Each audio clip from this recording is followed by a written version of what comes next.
Hello, I JVN Dr. Pravinder Singh, Professor and HOD, Department of Homeopathic Pharmacy. Namaste बेटियों, खुश रहो बेटियों. Today's topic is how to conduct drug pathogenic trial or DPT. It's the third part of drug proving.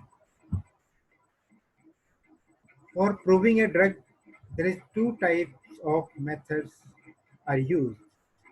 Number one, single blind method, and number two is double blind method. Single blind method.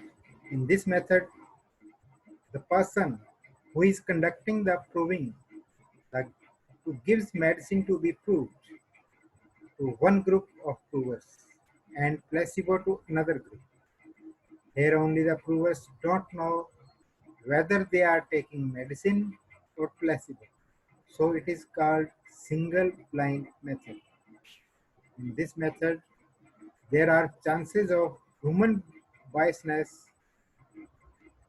In this method is rarely used. Double blind method. In this method, proving is conducted under Drisdale's double blind technique, where neither the proving master nor the prover knows the name of drug and its potencies. The drug is proved on healthy human beings, selected from the different regions of the country in order to ascertain whether ecological, socio-economic, climatic, regional factors, and food habits, variation in physical constitution of the volunteers affects the pathogenesis in any form. A drug is proved on two different places, that is, two units, in order to complete its proving. The healthy volunteers are selected on the basis of pre-trial medical examination conducted by honorary consultant in the field of medicine, psychiatry, ophthalmology, otorhinolaryngology, dermatology, pathology, and gynecology in cases of female provers.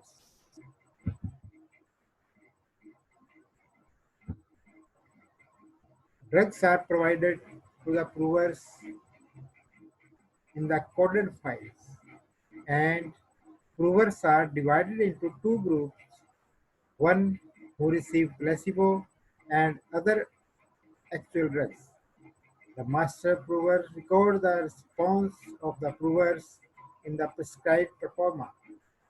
The data collected during the course of proving is received at the central drug proving cum data processing cell, where it is processed, analyzed, and compiled, and later on published for professional use.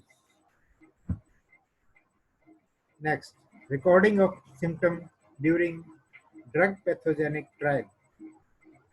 According to aphorism 114, primary action of medicine should be recorded except in the case of narcotics, where according to aphorism 113, secondary action should be noted. In some cases, the alternative action is to be noted. It is mentioned in aphorism 115. For example, alternative constipation and diarrhea. Any deviation in healthy state should be noted. Modalities should be noted. We mentioned in the aphorism 133. In case the prover literate, he should write the symptoms daily along with location, sensation, concomitants while still fresh in his memory. This is mentioned in aphorism 139.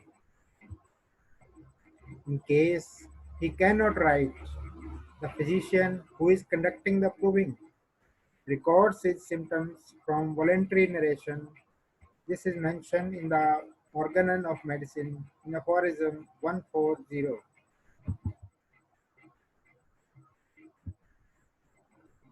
day book or day diary. When proving any drug, a diary is given to each prover. This is called day book or day diary. In this day book, on the right hand side page, the prover writes the symptoms as they appear. Special instructions are given to the prover to write the complete symptoms, which has location, sensation, modalities, and concomitants. The prover is supposed to write the symptoms as they appear every day in his own language. On specific days, the prover, along with his diary, visits the master prover who is conducting the proving. On the left hand page, the master prover writes the observations and signs, and if he thinks that the symptom is incomplete, he writes the full symptom after asking the prover. When the proving is finished, the daybook from the prover and symptoms are classified as characteristics, guiding symptoms, and common symptoms, etc. And the drug is included in the materia medica. So, a day book is important in drug proving. When is that proving completed? When the medicine is proved in different potencies, when the proved on both sexes of various mental and corporeal constitutions, when it is proved on all age groups, when no new symptoms appeared in spite of proving the medicine again and again.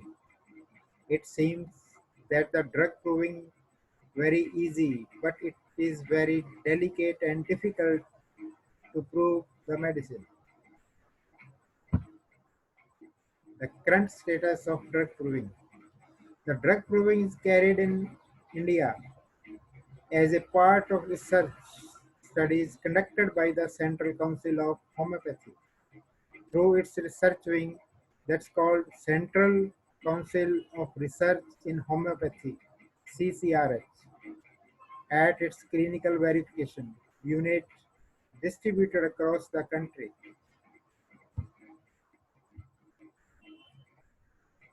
Drug proving centers in India.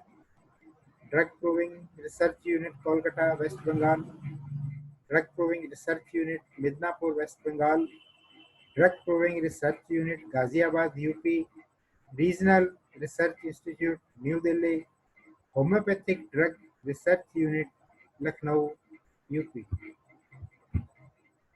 Thank you. Thank you, Bitio. खुश रहो बिटियो.